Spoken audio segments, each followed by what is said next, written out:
Good afternoon. We will start our work session, call to order. Today we are going to discuss the legislative platform. Board member Parker's out of town for work, and board member Baker will be here shortly. We'll start with Todd Beek is going to go over our the standing positions of the ASBSD, and then any discussion on changes, as well as maybe where we might not have the same position as them. Thank you. Yeah, and I'm actually going to start us off just a little bit. No, that's fine. Todd will take the bulk of it. Just for kind of a recap, we've been meeting with area legislators as kind of a runway to the legislative session and just sharing some different information about things that we are thinking about as a school district, as well as things that may be statewide or in our region, and looking at just some of the feedback and just some of those conversations to then distill that down into what will become your board's priorities for the year as we kind of view then the session through that lens. I think these have been really helpful. It's helpful just to get to know the public servants who fill those roles as legislators and act on our behalf as, you know, representatives of our community.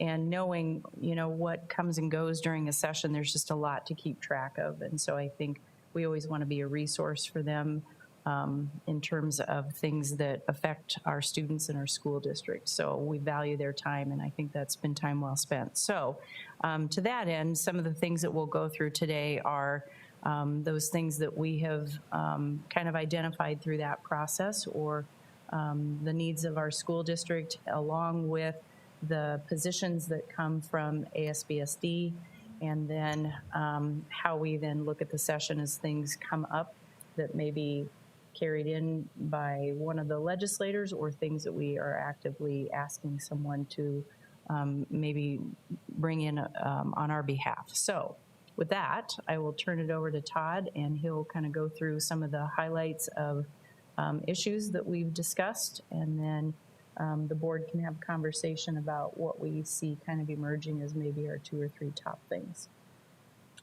Great. So before we get into the ASBSD items, we'll just go through some of the issues we talked about with the legislators we've met with so far. The most important always is state aid, at least. That's my perspective anyway. So obviously we talked about state aid, and we've talked about the Teacher Compensation Review Board that issued their final report in September. And we talked about the relationship. You know, we can talk about this, you know, what we spend on other items, such as administration. We can talk about whether or not our teachers are experienced as teachers in other states. You know, we can talk about whether or not they have as many advanced degrees as they do in other states. But when we look at why we got to a point and we're slipping back, you got to look at what has happened with the per student allocation. And we discussed with them that over 80% of our revenues across the state come from state aid and local effort, which is the state aid formula, the two together. And over 80% of our expenditures are salaries and benefits. And if 80% of your revenues are going up 1.2 or 1.4% a year, you can probably expect that's what your salaries are going to go up. And if you want to try to keep up with other states or hold our position with other states and they're going up 3% a year, that's what you better plan on doing for state aid. Just the relationship between the two is uncanny. And if you want salaries to grow 3, 4, whatever percent a year, that's what you should plan on increasing the state aid formula.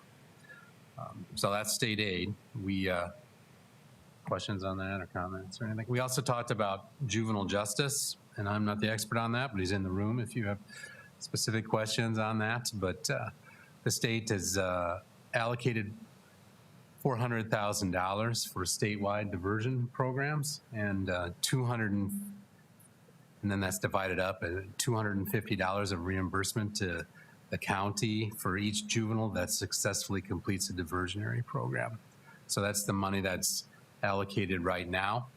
Now, the reality is that since the juvenile justice reforms, juveniles have quickly figured out that if they don't go through the diversionary programs, that there are often no repercussions for that. There isn't follow-up and saying, oh, you didn't do the diversionary program, so you're going to have to face the consequences that you would have faced had you not signed up for the diversionary program.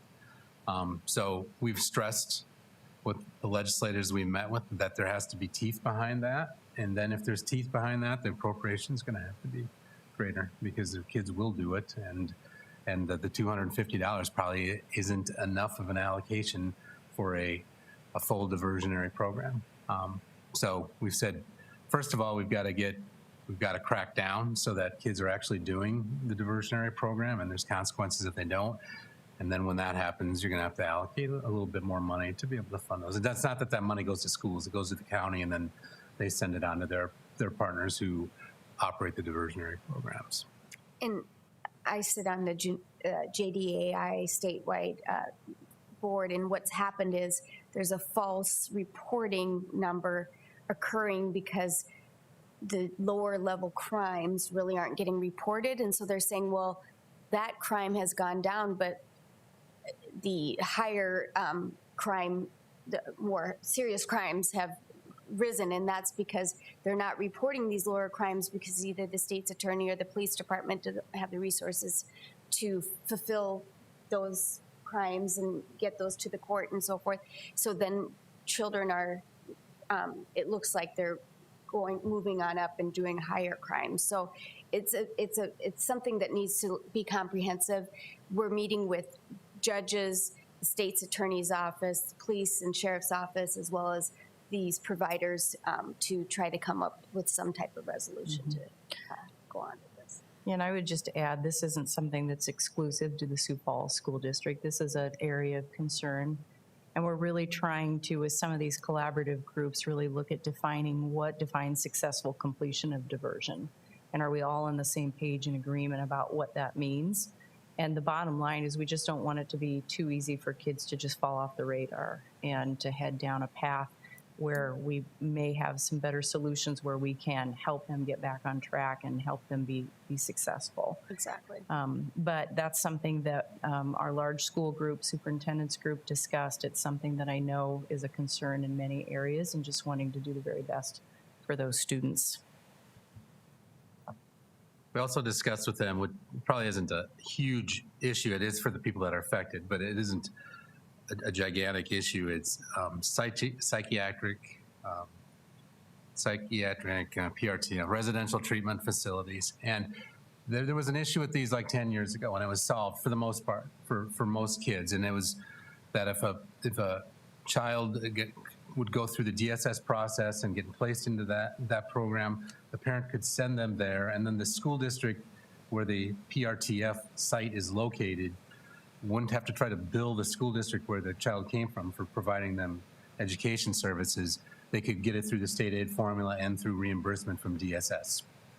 So it's worked great, no issues with that for probably the last 10 years or so. However, if you're on an IEP, an individualized education program, the IEP team chooses your placements. So if you are doing well in school and you're meeting all your goals, your education goals, and the problem is when you're at home at night, if you're having issues with your family at night, and whether it be psychiatric or whatnot, and the parents want to try to get that child into the program through the DSS placement thing, the law doesn't allow it because the IEP team, because it would conflict with federal law, or they thought it would, in that the IEP team has to make that placement. We just have a 3 or 4 word change possibly to the current law that says if the IEP team determines that the child is meeting their goals and this wouldn't affect that adversely, they can go through the regular program as kids who aren't on IEPs. So it's not that many kids, but it's for those families that are affected. It's frustrating. Say we should just get them out of the special ed program, this seems like a small little fix. So that is something we believe we're going to pursue as well. And it's good because there already is a program in place, and but for the child being on an IEP, those parents can't use that program. Right. So It's just kind of a decoupling at a point in the process that allows a parent to go another route for that placement option. We also discussed dual credit. I talked about it, but the expert is over there. So, Yeah, I think, I don't know that this is a platform, but one of the things that we've talked about is looking at some language that would provide greater flexibility for students to attain dual credit in high school, looking earlier than 11th and 12th grade, which is what's there right now.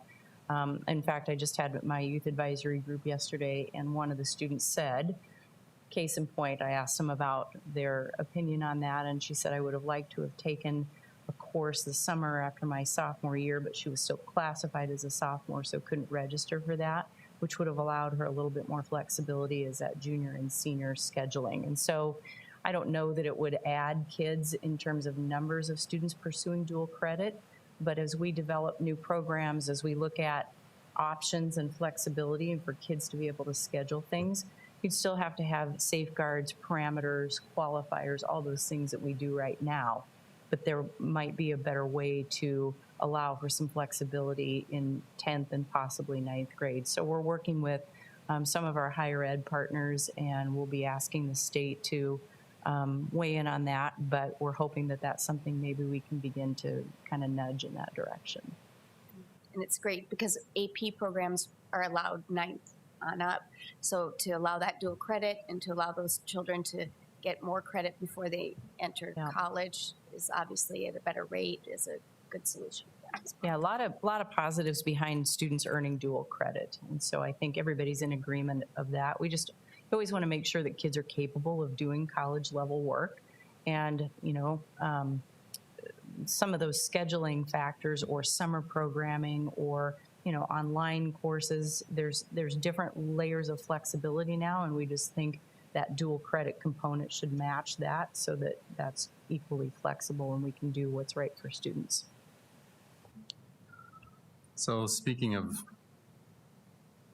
college, students going to college or pursuing their post-secondary career, we've also spoke briefly, I guess, about the possibility of the ACT test replacing Smarter Balance for 11th graders so that it's a more meaningful test for them. I know Cynthia kind of took the lead on that.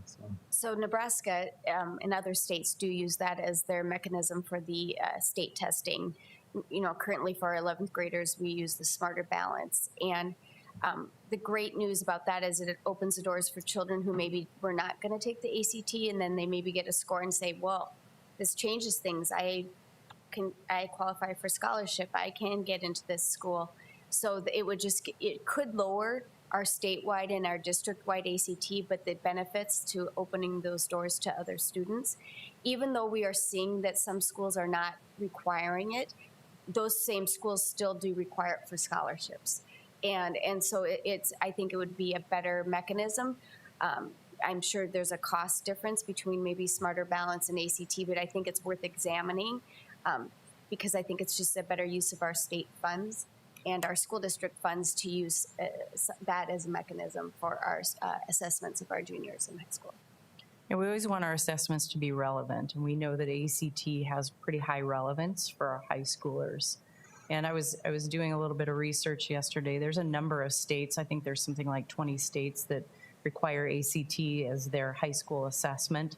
And again, I asked our students about that yesterday, and they were pretty interested in that. And I asked them to do a little legwork with their peers just to see would that make a difference to them and what do kids think about that. But they said, we already do things to be prepared for ACT. We have ACT prep. We're all kind of mindful of that. But they also thought that there are some kids that may not access ACT either because of financial concern. There are supports for that, and there's assistance, but kids don't always seek that out. And so they thought that that would be something very worthy of our consideration, and they were going to ask their peers about it. And we'll talk about that at our next meeting, but they thought it would be a big advantage to our students. Just a few other items that have come up. It wasn't discussed with all groups. Possibly map testing to replace the smarter balance for the other grades, 4th through 8th, the 3rd, right? We always talk about early childhood programming with our legislators, and there isn't a lot of tailwind for funding for that out of the state, but we discussed it with several of the groups that came in. Other than that, that's kind of, I think that covers most of the issues we discussed. Any questions on any of those or anything? Otherwise, I can take you to the ASBSD positions. You've got on the front of your packet is the standing positions. But I'd like to focus on the legislative resolutions, which are behind page 7. The standing positions are, the pages are numbered. The resolutions, they are not. So I'll quickly go through some resolutions that are new or have changed or they're deleting. If you see one that I missed, you can let me know, and I'll talk about it. Just a few of them that I want your feedback on. I think a lot of these are non-controversial.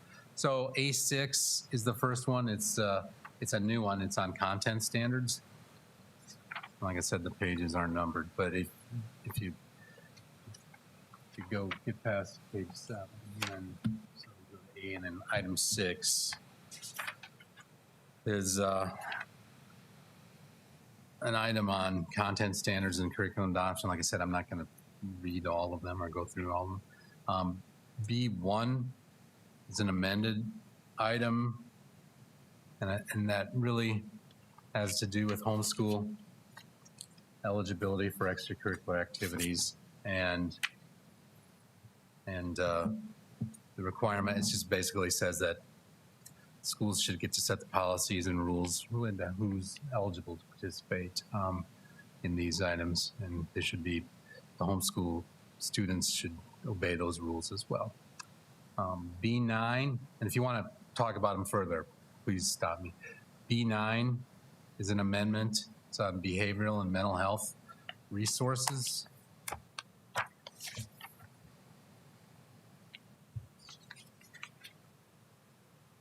And it's a real minor amendment. It's just wording changes. B12 is has to do with, now this is local governments, and it has to do with the date of school board elections. There's been bills the last 2 or 3 years trying to set the date as maybe the election day in November or whatnot, and they've had this position, but they're basically just locking it down to it should be held on any date that's determined by the school board, and the legislature shouldn't try to set what that date might be. So that's B12. B14 is a new one, and it is opposes any further immunization exemptions for students for school admission beyond what is currently permitted in state law. So that's B14. B15 is also new, and it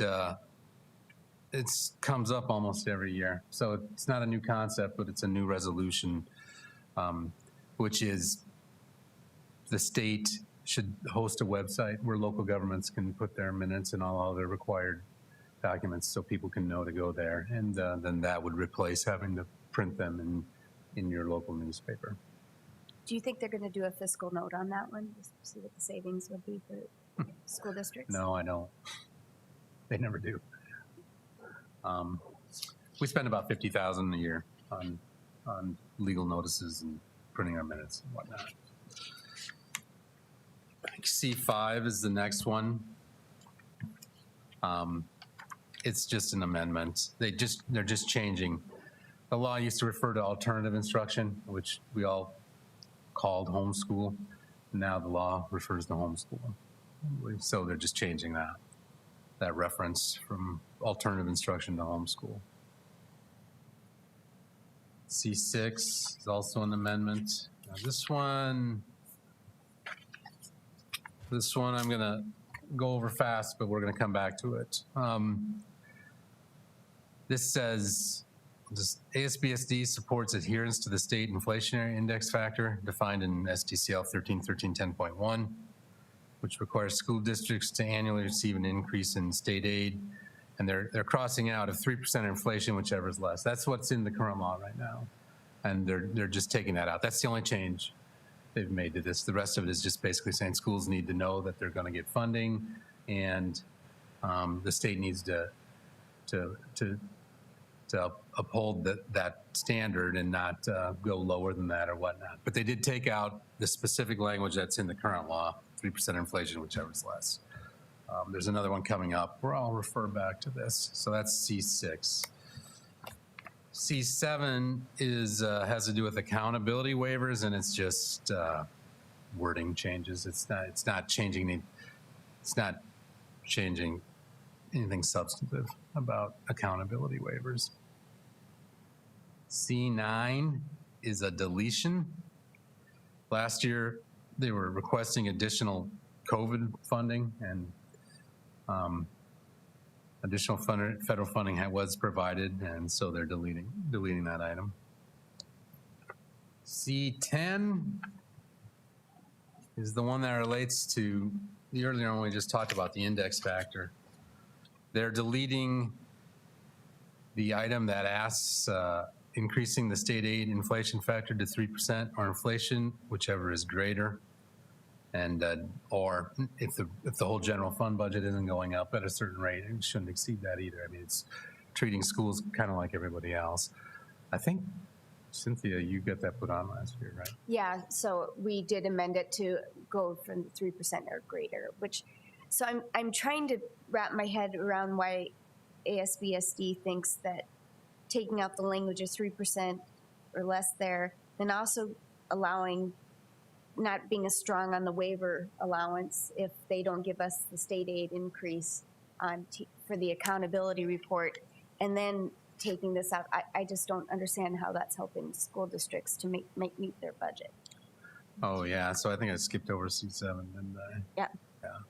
I'll go back to that in just a sec. So my take on this is they should, their reason for deletion of this is that the amendment made in C6 implies an increase in state aid must be provided annually. Well, I believe, and if you guys direct us to, we'll put it on the meeting because it has to be done in, and it has to show up in our minutes, that we should say what it should be, which is 3% inflation, whichever is greater. And not imply, because I think you can read C6 for it to imply that we're just asking for 3% inflation, whichever is less. So if, we don't take actions here in these meetings usually, but if we have consensus on that, we will add that into the consent agenda to amend C6 and actually do what the C10 reason for deletion kind of implies, is that, well, we're asking for it over in C6. So if we're going to do that, we should. Because I think we need to be clear on that. 3% of inflation, whichever is less, is typically not enough. So I should go back to C7, which I skipped over, which has to do with accountability waivers. And this is, it's just a wording change, but the concept is good in saying you shouldn't, if you're going to consider, or maybe it's another one coming up, the waiver process, but there's another one I think coming up, and it all ties together. If you're going to consider extending it is later, but same concept. If you're going to consider new accountability requirements, like if that's the reason we slipped from 48th to 50th per the report we talked about earlier, if you're going to do that, then you shouldn't be requiring anything more than you're actually giving out in state aid, which is the right concept. That's what we've been saying for years. If you expect 3% increases, you should give 3% increases. But then we need to tie that back to C6. So, right.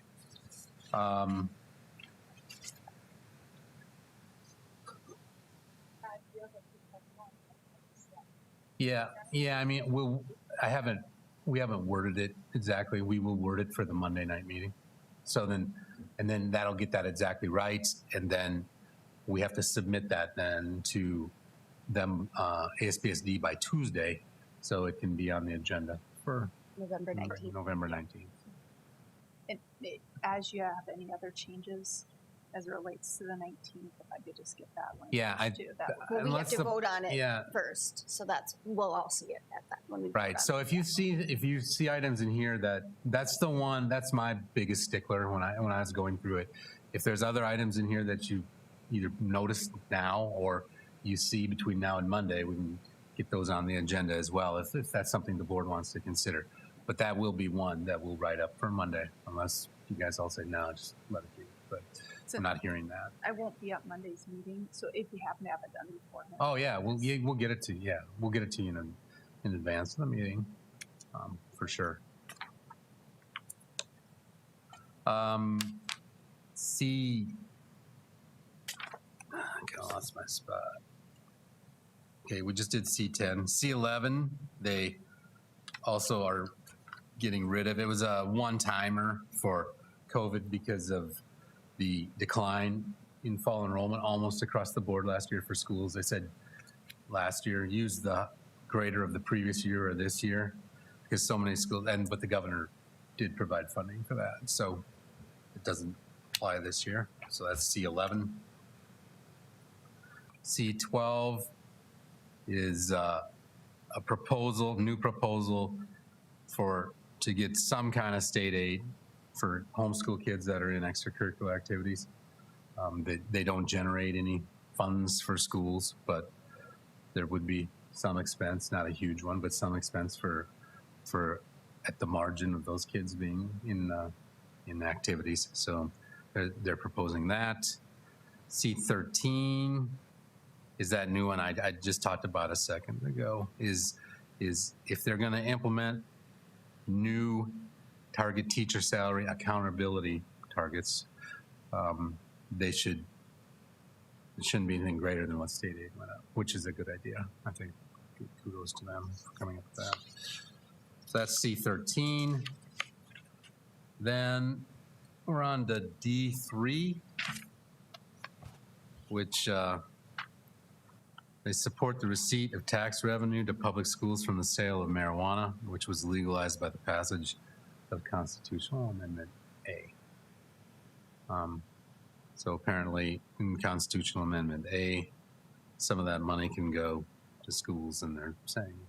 Well, that's still up at the Supreme Court. Yeah, So so. I don't, and with the merger of recreational and medical, I'm wondering what will occur there. So this might be moot, Right. but you continue. Yeah. Yeah. Other than that, G5 they deleted, which has to do with federal relations, and it had to do with federal money and repurposing it for school choice options. They don't think with the current administration that's a probability or a possibility. So they're deleting that as a annual item. One I did, it's not a huge deal. In the past, we've opposed it. I'm not saying we should, but if you go back to C again, C2, it's just one I kind of pay attention every year. They want 2-year enrollment averaging, and that we had that for years. We had that from like 2008, somewhere around there, through 2016.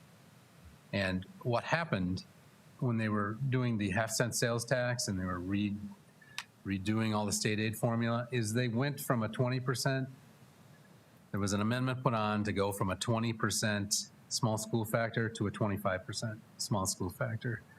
And that got on there, but then later on they amended that bill to pay for that, because I was actually surprised that B of M wasn't against that to pay for that, they got rid of the 2-year enrollment average and basically evened out. So my take on it has been you should probably get one or the other, not both, because that was kind of the deal that was made in 2017. Although I wouldn't say we should go up and fight it, but it's just one that I The don't. Ben Heisen Amendment. Right. Yeah. So that's one. That was one other one that I just thought this school district has never really been in favor of that, but it's probably not worth going out there and opposing. So that's all the items from ASBSD that changed. The others were already there from last year, and we commented on those in the past. So unless you have others you want to possibly do something about, we'll write up an amendment for that one item so that the other item can be deleted and we don't lose the concept of actually increasing the per student allocation in the formula. Since I was the ASBSD delegate last year, I'd want to point out that there was a big push from some of the smaller school districts on item A2 to change that age from 18 to 16 for the compulsory age requirement. And so just for our delegate, Nan Baker's going to be our delegate this year, just FYI, that might be something some school districts are going to push for. And luckily it stated 18 is what their choice was on that. And then I'm seeing, so that the removal of that, of the G5, is there something similar of that on school choice funding with state? They do have, I know I've seen it, an item on. Because if not, I would ask that maybe we see that added. I know they have an item state funding. in here, I'll try to find it, on the insurance, or the insurance They increase that, Yeah. Heinemann.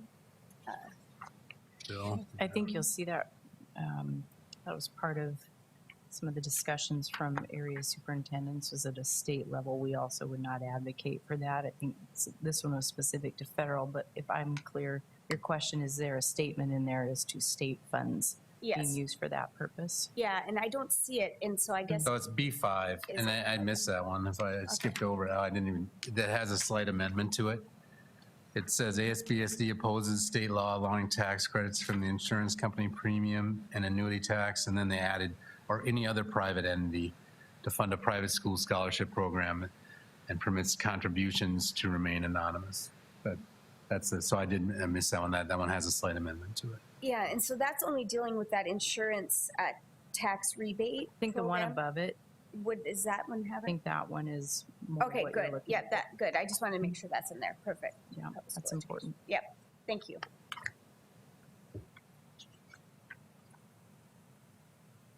So those are covered. And we'll write up that one for Monday night. Awesome, yeah, so if any other board members have anything, please send it Todd to get drafted so we can have it in the agenda for Monday's consent to discuss. Thanks. So just to cap this off, I think from our discussions and some of the things that have emerged as the biggest priorities, am I correct in saying primarily we're looking at state aid and teacher compensation along with the focus on juvenile justice, which may involve working with our partners and advocating for some things for supporting placement services and things like that, as well as any judicial language or things that they may bring in, but we would still want that as one of our priorities. We'll start drafting those and then we'll bring them back to the board and then you can be reviewing and then we'll land on that for your formal priorities that we'll use then with our legislative breakfast. Okay, we'll do that. Thank Yeah, you. that sounds good. Okay, any public input on the legislative platform? Seeing none, we'll move on to the community cafe. Our first one, the highlights from that. Dr. Saban. Yeah, just to go back to our district priorities this year, you know that one of our areas is community engagement. And this year, within our priorities that we set, one of those was having kind of a formalized ongoing process for how we engage with our stakeholders. And that was going to be our community cafe model, which is just a good framework for how you go about doing a good structured conversation and where you can really glean what's said by everybody there, not just who speaks most often or who's up at a mic or things like that. And so our first community forum was with our Native American families, and we had students, we had parents, we had a really good turnout. We provided childcare and food, of course, which always helps draw people to school events and district events. And so I'm just going to give you a couple of the highlights. We'll bring the highlights back to the board, and then we'll look at that information that was gathered and look at what's actionable, what our liaisons will work on with our existing meetings that we already have as part of our Indian Ed grant. And the nice thing for our district is that we really have a great foundation to work from. We have parents who are very engaged. We have resources delegated to that continues to work with families for the infusion of Native American culture. We have our Oceti-Sakowin standards that are infused in our curriculum. So they're very appreciative of the things that are already in place. And so really it's looking to the future and what do we build on.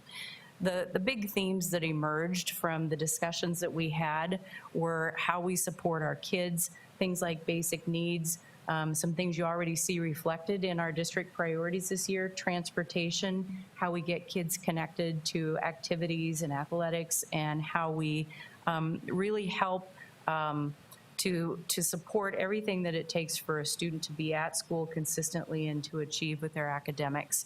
Of course, we already know that there's work to be done with improving our graduation rates within our Native American population, and what does it take to really fill that gap and help all kids be successful. One of the themes that emerged was really lovely. It was creating a teospe, which really means a sense of family and a sense of one big group that's united around a central purpose of supporting children and loving children. And so that was kind of a nice way within the culture to characterize what they are willing to do to support our work. Continuing our cultural priorities, culturally responsive classrooms is what our state refers to in terms of teachers understanding students and the unique cultural lens that they bring to a classroom. And then again, back to the curriculum and just the awareness. And we talked about it in terms of really permeating what we do in our school district so that Native American culture is visible and that students feel that sense of pride and that we see it show up in multiple places, from fine arts to maybe even how we open a meeting or how we recognize that culture that's so much a part of our state. So those were the big categories that emerged that we then kind of worked from. And then the other piece of that was everybody filled out something at the end that I really liked the technique that our facilitator used. It was, I liked, I learned, I will, and I recommend. And really what came from that is people want to be involved. They want to support that work. We're going to try and tie into our existing parent meetings a little bit more often in terms of administrative leadership. They meet regularly, and we're going to be part of that. We'll do a follow-up meeting with them and make sure that they know what's happening in the progress of some things that we put in motion this year. They loved the format. They loved being together, and it was a really enjoyable evening. We liked having the blend of students and adults. It was really good to have some perspectives there of students. They agree we have a great foundation, but we'd like to keep building forward, and that there was a general consensus that people really care. Parents care, the Native American community cares about its students, the school district cares, and together we can keep moving forward to look at where can we add, where can we build up, and where can we really keep supporting our students. So it was a great evening, good learning, different things that we could talk about at our tables. That's that value of a small discussion group rather than, you know, a group that gets really large and you don't hear from people as often. The space worked well. We met at Garfield in the community center space, and that was a great spot. And so we are looking forward to meeting with them again, and then we will have our next community forum later this month with another group of parents, and so then we'll bring that back to the board for some of those highlights. And really what we're doing through this whole process is just good listening and gleaning what can we learn, where can we improve, what can we add, and some of it is short-term, easy things that we can do, and some of it's long-term planning and how we go about looking at that picture. And what was really great is that some of the things that were brought up are already reflected in our priorities this year, which is good because of the listening that we did last year. So I think it was very successful, and we'll look forward to doing a lot more of those. Questions or comments? No, thank you for taking time to do these. It's very important for our community to keep, now that we can have these meetings in person, especially to have those conversations, you know, sometimes difficult, sometimes very emotional, but very helpful to help us move forward as a district to make sure we're serving all of our families and community members. Thank you. Any public input on the community cafe? Seeing none. Anything else for the good of the board? Just a reminder to get that information to Todd if you have any other changes. If not, do I have a motion for adjournment? So moved.